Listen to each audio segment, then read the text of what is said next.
Hello and welcome to a very special episode of Next Generation's First Generation of Star Trek, the Next Generation Watch Along podcast, where we look on the day of the episode's release 30 years later at the series Star Trek, the Next Generation. Somehow, season 5 aired 30 years ago in 1992. We're in 2022. Looking at that 14th episode. What is it? Conundrum. And wow. Indeed. We got me, Patrick Delmore, and my co-host, Mr. Sascha Shouties, is here. Hello, everybody. So in this episode, we have the classic, I can't remember who I am, and I'm forced to make a decision, which might be a bad one episode. Go ahead and sync up your devices, and we will give you the countdown. 5, 4, 3, 2, and play. Here we are, warping along. Just a warping. They seem to be investigating a series of signals. Epsilon solar system. Mm-hmm. Epsilon is a variant of COVID that we have not gotten yet. Only a matter of time. So 3D chess. Is this a thing? It is because of the original series of Star Trek. I mean, it looks cool. I don't know how much fun it would actually be to play. And just hauling the board around would be a pain because, you know, you can usually tuck a chessboard away. I've got a nice glass chessboard, though, that I really like. There you go. Those are a lot of fun. Yeah. The games they play on this show always seem to be unnecessarily cerebral. Like, Why can't we just have a couple of guys in the back throwing darts? And yeah, I wonder if anybody will ever have that idea.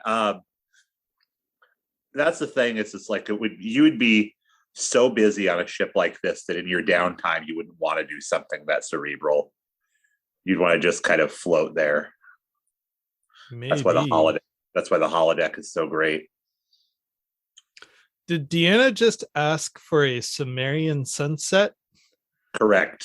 Aha. Okay. It is one that knows how to make one. That's right. I remember this episode now. So they're kind of showing day in the life. You have Data mixing a drink. You have Dr. Crusher treating this woman's arm and then another fantastic futuristic swimsuit. Mm-hmm. That's the thing is it's like you think that they would have, you know, robes or whatever to put on coming out of the holodeck. It's weird, like what you can get away with, like walking across the ship wearing, because sometimes Data and Picard will be in their Shakespeare clothes, just walking down the hallway.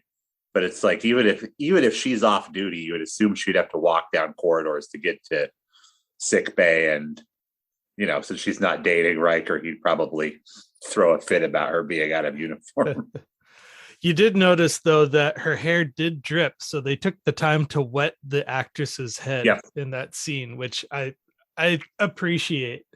It would have been really weird if she said she had just been swimming, hurt herself, and then her hair is just done up brilliantly like everybody else's.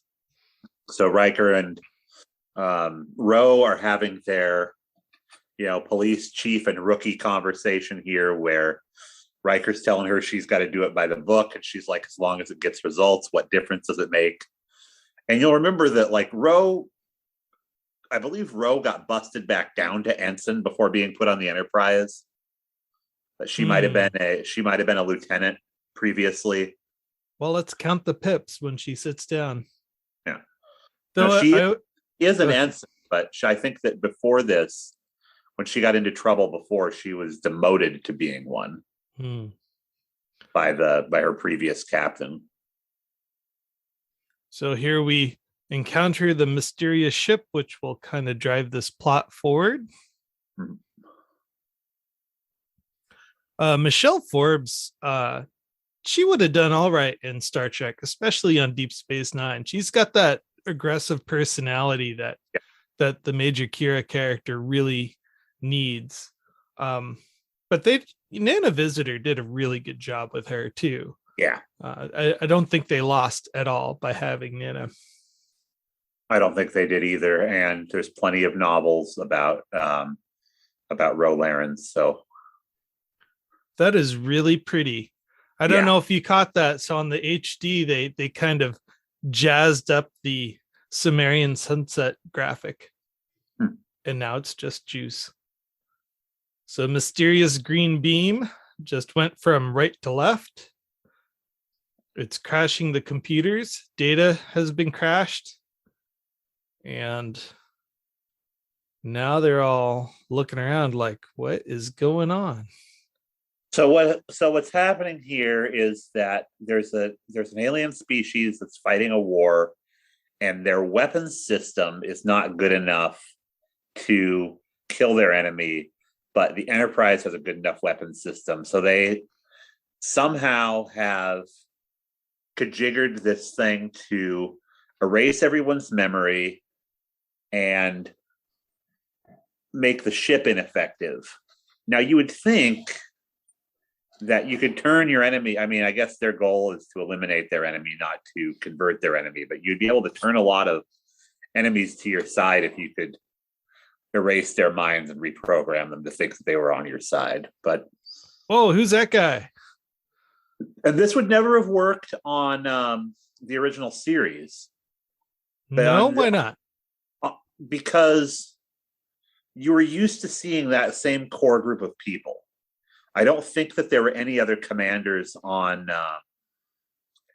Kirk's Enterprise besides Spock. On this show, there are a ton of people to have the rank of commander that could easily have been on the bridge. And they do this in such a way that, like, if you've never seen Star Trek before, you could believe that that guy was a member of the crew. Yeah, true. And the show does such a good job at, magic angles where they're obviously disguising something from the set. And that's exactly how they work this guy into the scene is, oh, different camera perspective. There was a guy standing there that we didn't know about. But for the seasoned viewer, the 10-year-old that I was at the time, 13 actually now, holy cow. Yeah, I was 10. Looking at this, the first thing I thought was, who's this guy? So I know I didn't. Plot device. It was very handy. So this episode came out February. Oh, I almost did the wrong one. This came out February 10th, 1992. So you're gearing up for Valentine's Day in this COVID 2022. And we have, I almost want to say, I kind of got into this and then we got distracted with Miss Forbes playing Ro Laren.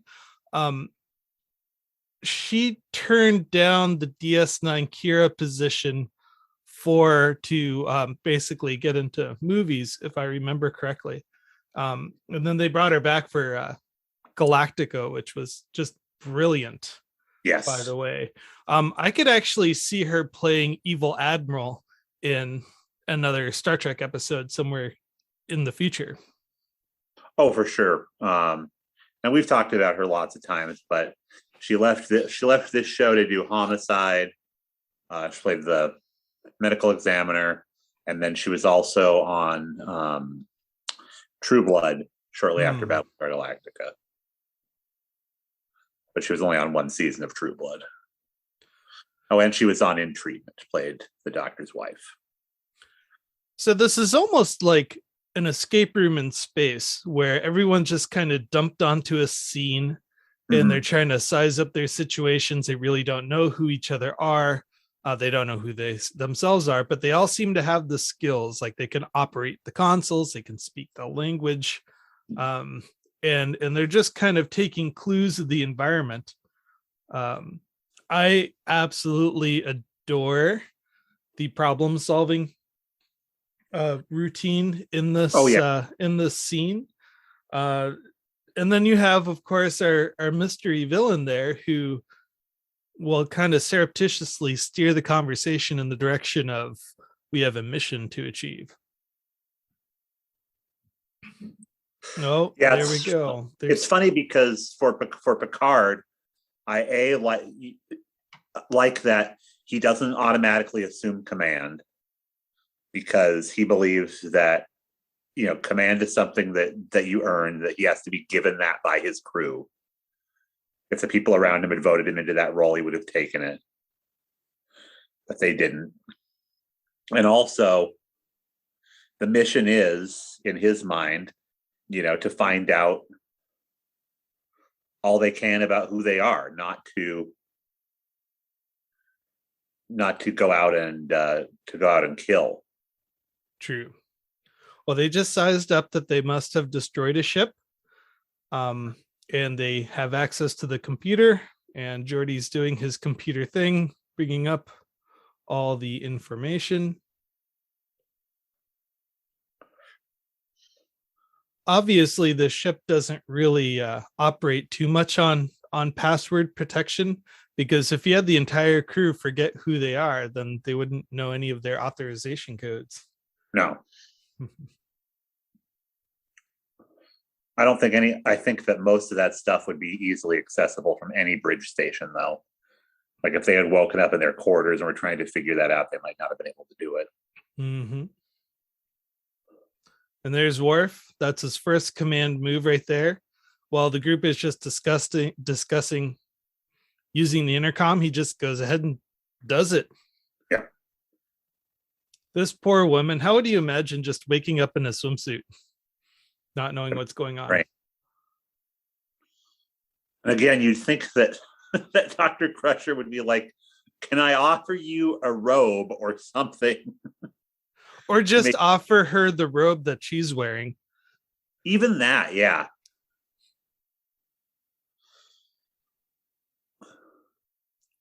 There we go. I didn't even think. I just picked it up and knew how to use it. Mm-hmm.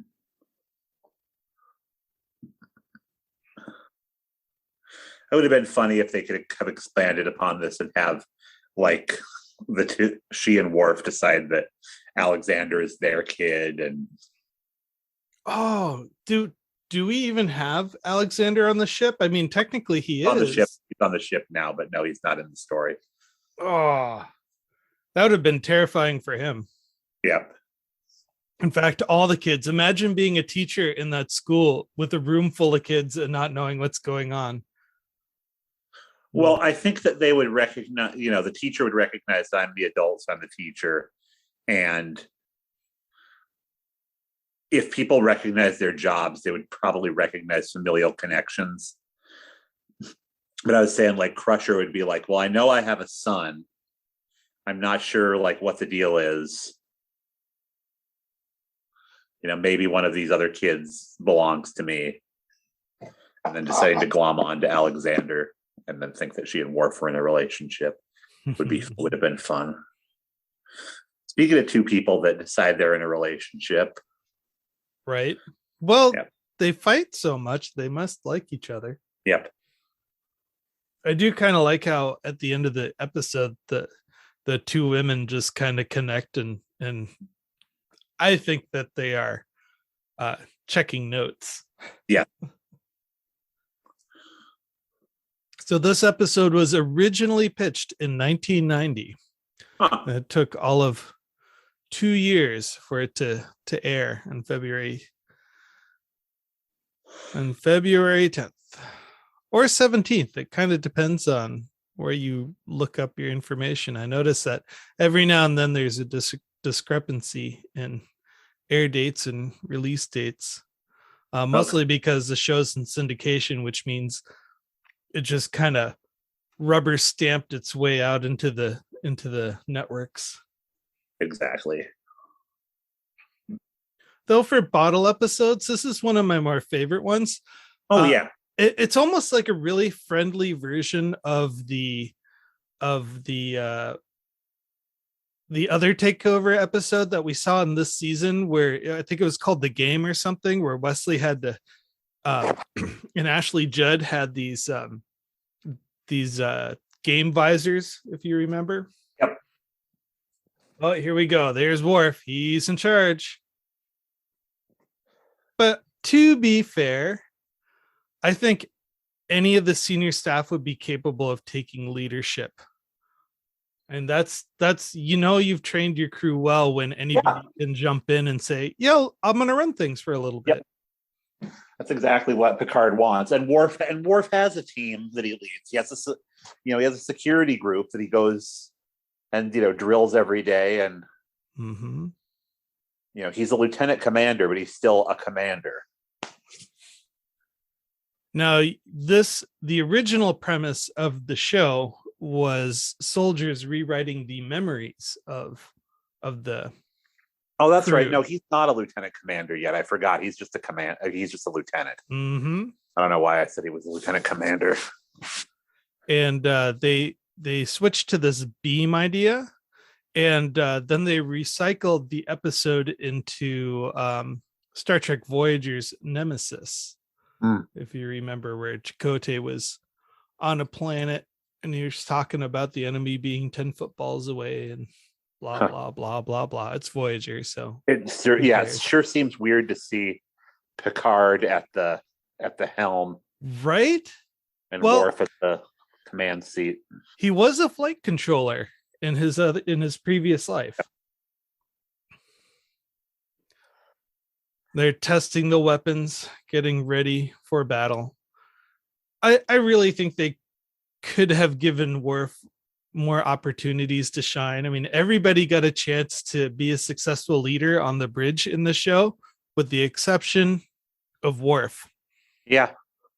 Because if you notice, once they realize who the captain is, he kind of wilts and backs away. And I'm just grateful that the crew doesn't shame him for making that decision.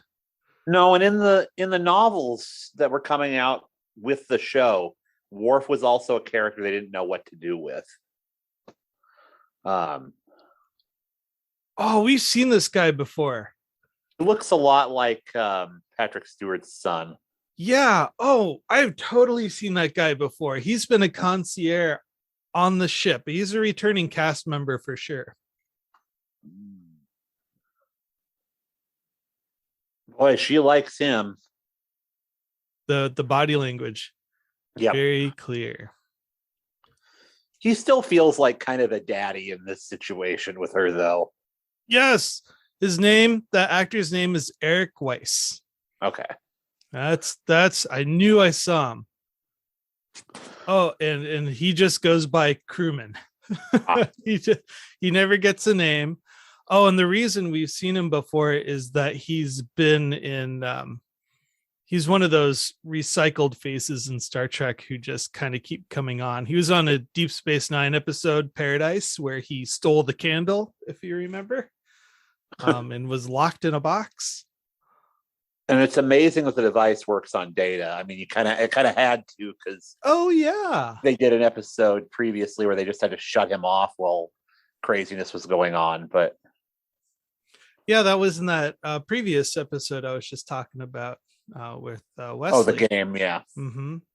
Which, again, there's so many ways you can take over the ship using the crew. And I think this is the second attempt, and the third attempt is going to be the very next episode. I know. Wait a minute. If those are the kind of stories people wanted to tell, I'm reading a really good book that came out at the same time as this episode called The Romulan Prize, where the Romulans leave what looks to be an abandoned ship for the Enterprise to try to take, and then they completely take over the Enterprise. I remember now. Okay. Now I know where I remember I saw Eric Wise. So I think it's uncredited here. I'm not seeing it written down anywhere, but he was in that episode where he was showing Scotty around when they brought him on board. So a future episode. Mm-hmm. Yeah. I never forget a face. Here we go. All of their personnel stuff. And he was able to get Macduff was able to get his information to the computer. It just seems like such a fake name. Commander Macduff. Yep. Well, I think Shakespeare really got out into space. And so he's like, oh, that's something that humans are into is Shakespeare. So I'll be Macduff. Oh, there goes Worf. Yeah, You poor see him, Worf. he's wilting.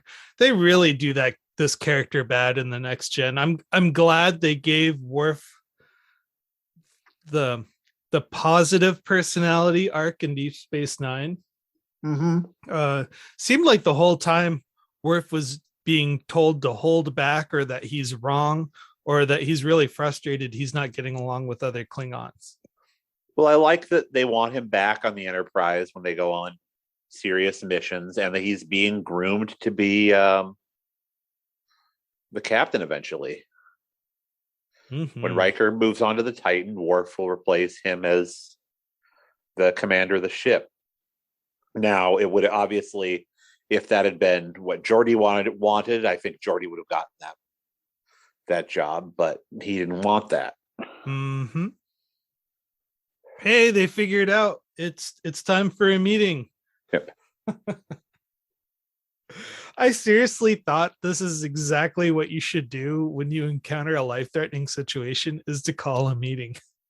Yeah, I mean, they're all just casually hanging out where, you know, something really bad, life or limb, could happen any moment. Let's have a meeting. Well, Firefly would be the show that would deal with that, where it's like, oh God, we're in space. Like, this isn't normal. We shouldn't be here.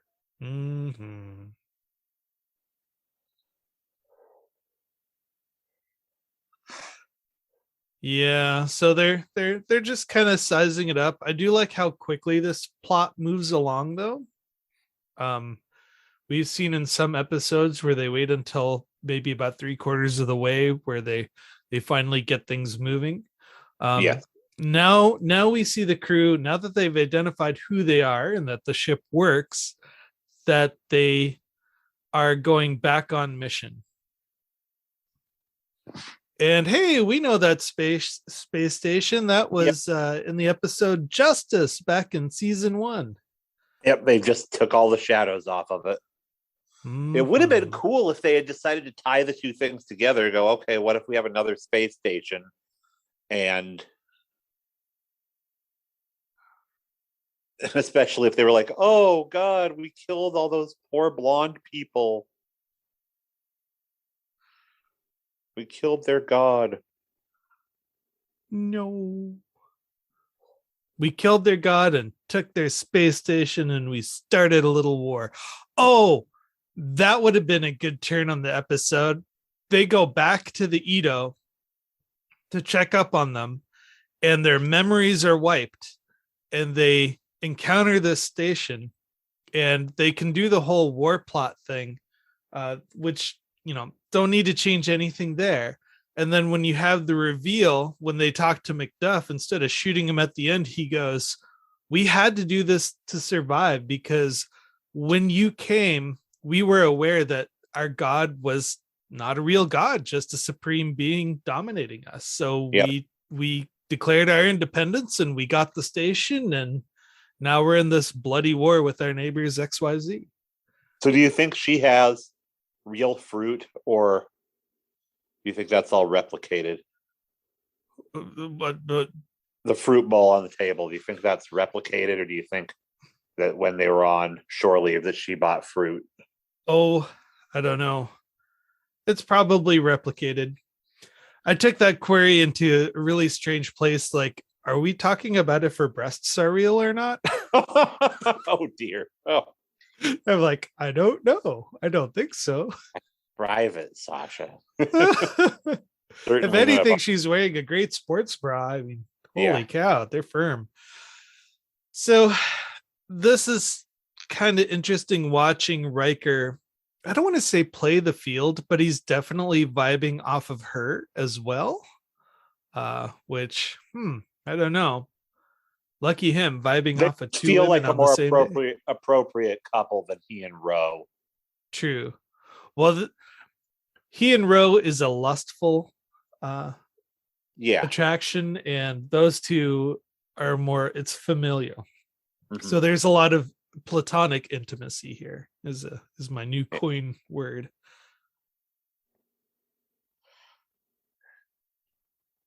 They look like they could just go out for ice cream. Yeah. Let's go to the soda shop. Imagine them riding on a tandem bike together, and it's like, I sense there's a rock up ahead, and I sense you better be quiet. Oh, jeez.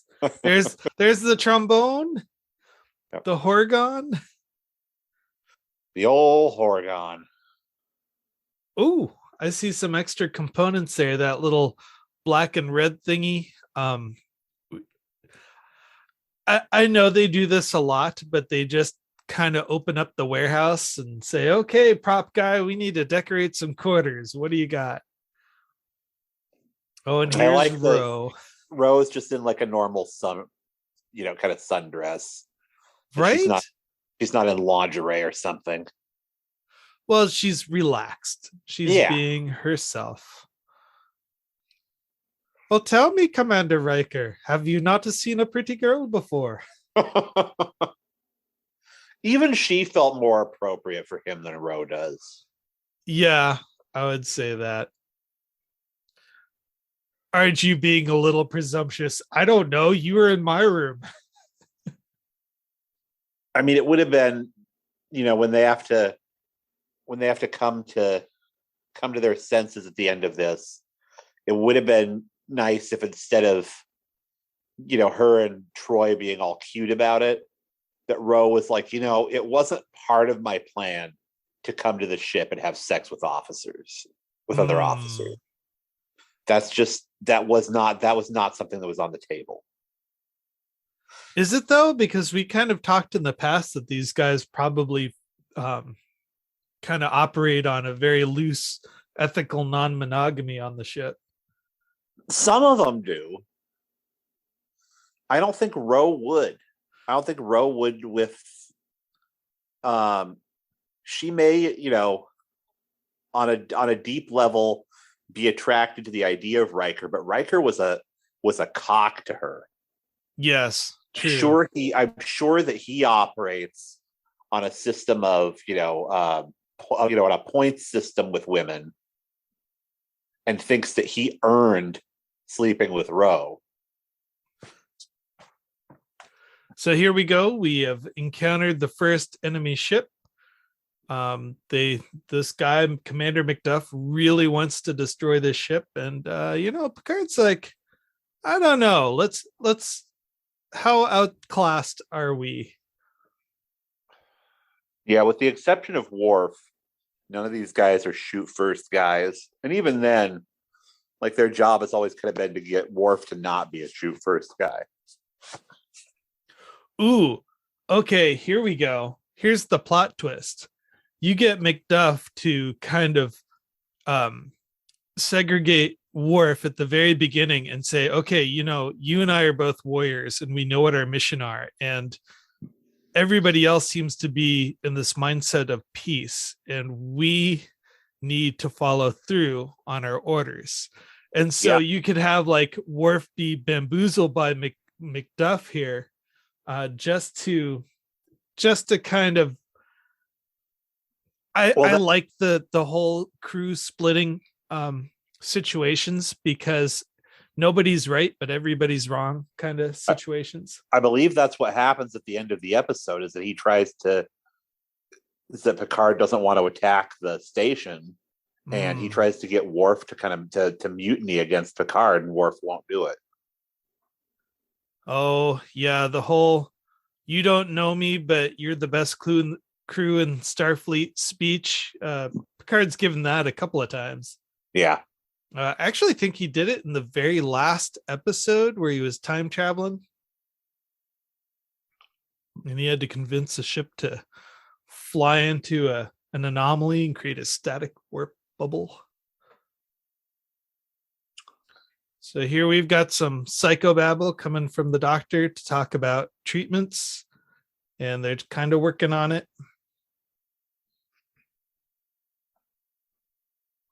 Well, if you should know, you and I are both time travelers. We are moving forward forward in time at 1 second per second. Yep.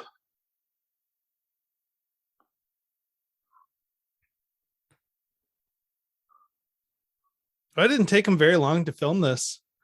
It was just under 10 days. Nice. Right before Thanksgiving, 1991. I remember that Thanksgiving. Had a windstorm. Oh, was that it? Wow. Yeah. There goes Data's magic. Dude, where did you learn how to type so fast? And then we had a big 1993 windstorm for the inauguration of Clinton. Oh, yeah. The inaugural windstorm. Hey, you were in town when that happened. Yeah, it was a bobble. That is something a lot of people in the Seattle area remember. Yeah.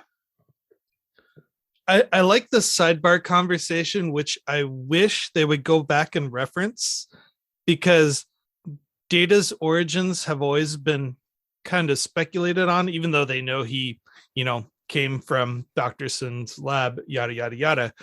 But the ethics of, should we have one on every ship? Is he disposable or indisposable? Is he truly sentient, or is he just a tool to be used? I like how this comes up here, even though they've lost their memories, which kind of makes me wonder why they didn't just assume that he was a sentient being. Like, why would they have that conversation? Because of the whole bartender thing. Oh, okay. He presented him, that he was presented to them as the robot bartender. There's his certificate of completion. Yep. He gets those from some of his dates too. All right, we've seen that prop on Voyager for sure.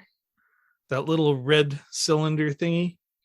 Oh yeah. That was where they went to the planet of the storytellers, where they used stories as currency, and they had this device that could teleport people like 30,000 light years.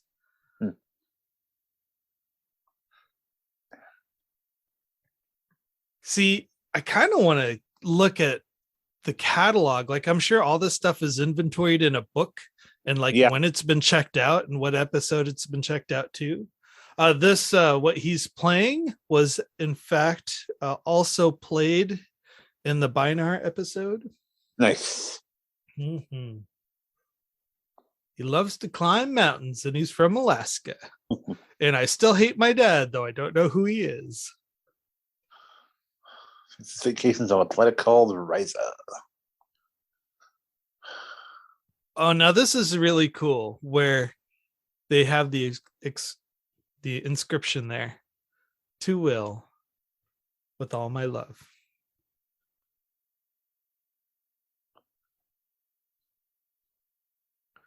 Well, obviously it didn't go all the way, because you're not assigned to the same room. Yeah. There's only one bed. There's only one twin-sized bed. They were on a break. Oh, thank God, the klaxon. You watch Will had accidentally left his log open, and the only sentence in there, it says, women, it's complicated. And so when he comes back to rediscover who he is, that's all he sees. That's all he knows about him. It's like, oh, it's complicated. Yeah, that's the other thing. It's like jealousy would have to pretty much get thrown out the window in order to be able to have any kind of a relationship on a ship like this. Yeah, true.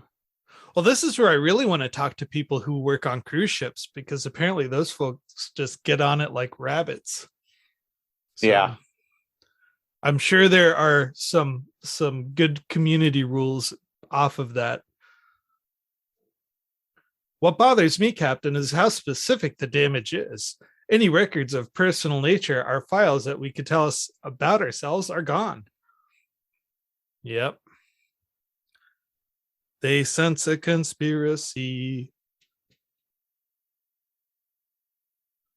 If it was a conspiracy, he'd have to have 2 co-conspirators on the ship that they knew. I want to say a conspiracy is three people working together is the beginning of a conspiracy. Because two is just like sharing a secret. And then once you get a third person, but of course they try to do the memory thing with McDuff good. so that he can fake like he's hurt. Mm-hmm. Now you'd think that she'd pick up right away that he was not human.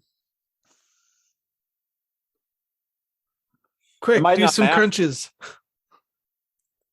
There are alien species that look completely human that just aren't. Mm-hmm.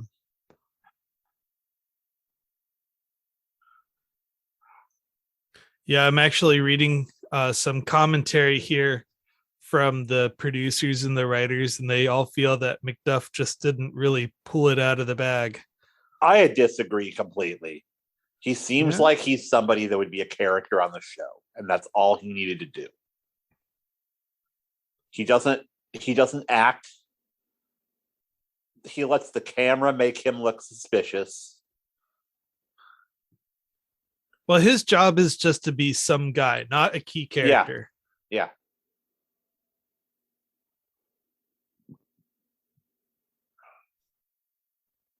All right, here we go. Grave concerns about our mission. I've got this crystal. I've been carrying it around for years, and I still have yet to see the son of Jor-El. Well, sir, maybe if you beamed down to an ice planet and just kind of chucked it. Yeah. We don't have time for that. We've got a war to fight. That crystal, man. I'd never known about the crystal, even though I watched this show over and over and over until I saw the first Star Trek Facebook page come up many years ago. We're like, what? He's got a crystal? And so I'd go back and I started seeing it. It's almost like the Bearstein Bears conspiracy, where it's spelled one way your entire life, and then you look and next thing you know, it's spelled a second way. Yep. They went back and remastered all the episodes. So instead of a crystal, it's a carrot. Yeah, what's up, Doc? A fossilized carrot. It's like, this is what food used to look like on Earth. Captain, I have to tell you something about this war. I'm all in, but really, I am a fossilized bunny named Bugs. You know that there's a character in the new Matrix called Bugs, like the bunny? No, really? Yep. And she says, "What's up, Doc?" to people. No, I've got to watch that. I haven't seen it. It's great fun. I highly endorse it. Apparently, this episode won an Emmy for outstanding visual effects. For visual effects? Yeah. Huh. So the Sumerian sunrise, I guess. Mm-hmm. And probably for the shootout at the end. Here we go. The warrior speech I was talking about. Yeah. Now I want you to go sit there on the Group W bench. You want to kill. Have you ever heard Arlo Guthrie's the 20-minute long song that he did? Oh, what was it called? Alice's Restaurant. Yes. Yep. And they made a movie too. I can't remember if I've seen it or not. I want to say I have.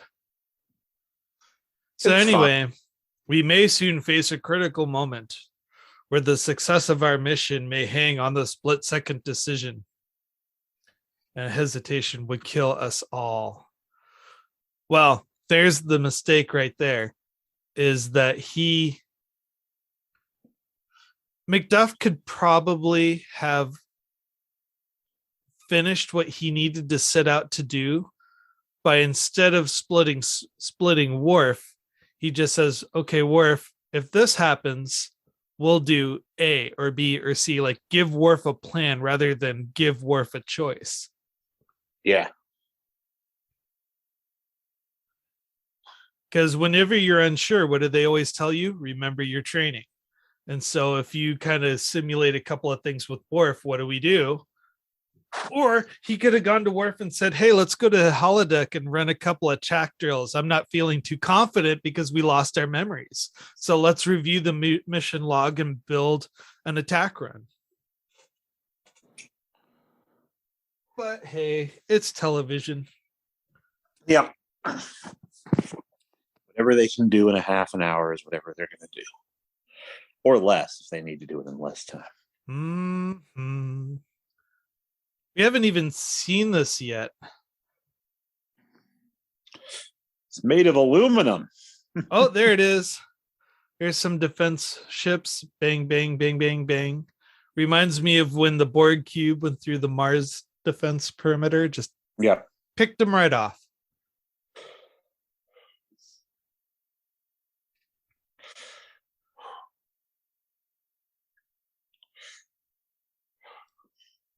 There we go.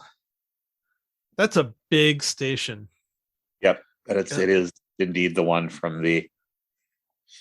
It looks like a big old schlong hanging down between two stubby legs.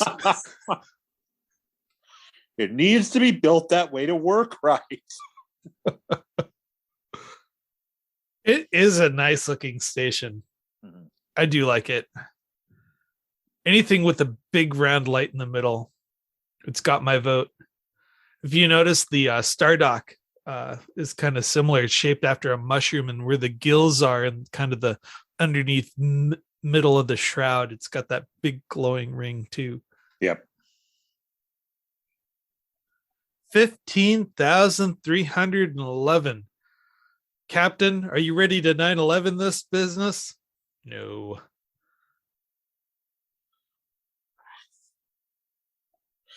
Like, I gotta listen to my crew on this one.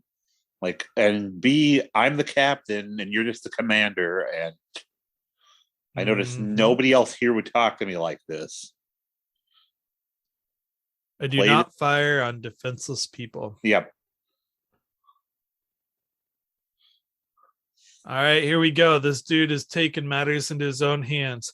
If anything, they should have put this guy in the tactical position and give Worf the second in command. Worf would have probably pressed the argument to attack a lot more convincingly than McDuff. Oh, there's where they got the Emmy right there. I like that a lot. Mm-hmm. All of a sudden, I'm reminded of the season finale of episode 2 with the weird insect people. No, if you'd wanted to do what you were saying about Worf, had this have been a thing where this guy was like an enemy of the Romulans who they didn't know about, and he's like, we need to go like blow up this Romulan thing. And then they all would have been like, yeah, Romulan's bad, especially Worf. Instead of a group we never heard of.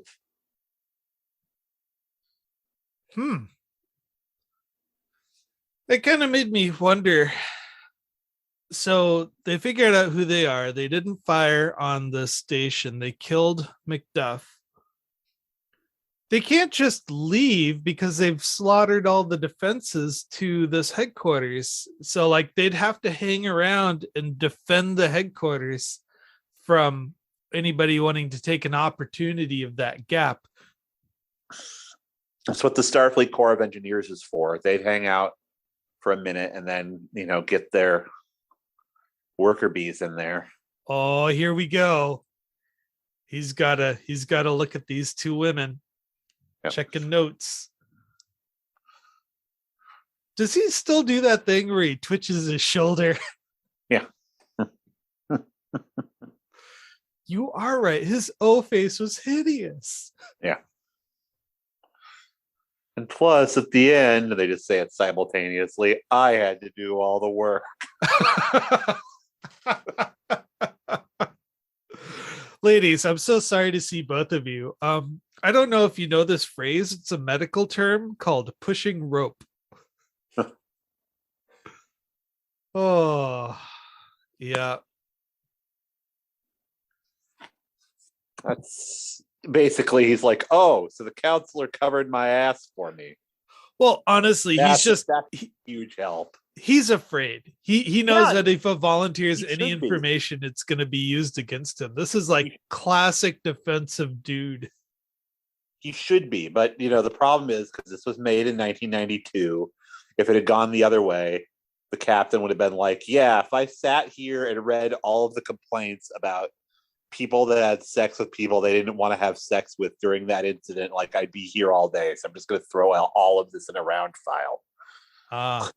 I wonder how many memory babies there were because of this episode. I don't How'd know. your parents meet? Oh, they didn't know who they were and hooked up. Or Crusher was just handing out morning after pills. Ouch. Yeah. Oh. Like I suggest any woman on the ship take one of these. Ouch. Data, why do you need one? I'd rather not talk about it. Yeah. Well, that was the end of the episode. Look at that. That was a lot of fun. Was a good one. So this, I would have to give it, honestly, it's a 4 out of 5. They could have done better. I don't know if it's just the style of writing or maybe my tastes for television have changed, but I always thought they could change up the order and how they presented the same information to make the episodes a little better. I know I kind of said this during our review that McDuff should have sidelined Worf at the very beginning to make that pact. But other than that, it was a neat episode. It was a lot of fun. So like I said, I give it 4 out of 5. Yeah, me too. Yay. It was not one that I saw when it originally aired, so I probably didn't see this until about 15 years ago for the first time, and I liked it quite a bit. Oh, by the way, this is the 3rd time we've seen Picard at the helm. I remember you mentioning that. He was also at the helm on Booby Trap and on the Binary episode too. And wasn't he also on the helm in the one where Crusher was the only one on the ship? Ooh, no, I don't. I'm not too sure about that. I'd have to go back and look. But with that in mind, we've got another episode coming up. It is Power Play. That is next week. I hope you understood that. It is coming up next week, so please listen along, and we hope to see you then. Have a wonderful day.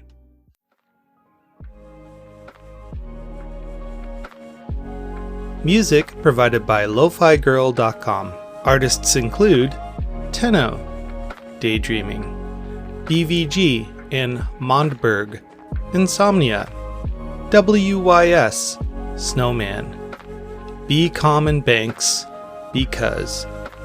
Episode cover art created by Matthew Kirschner.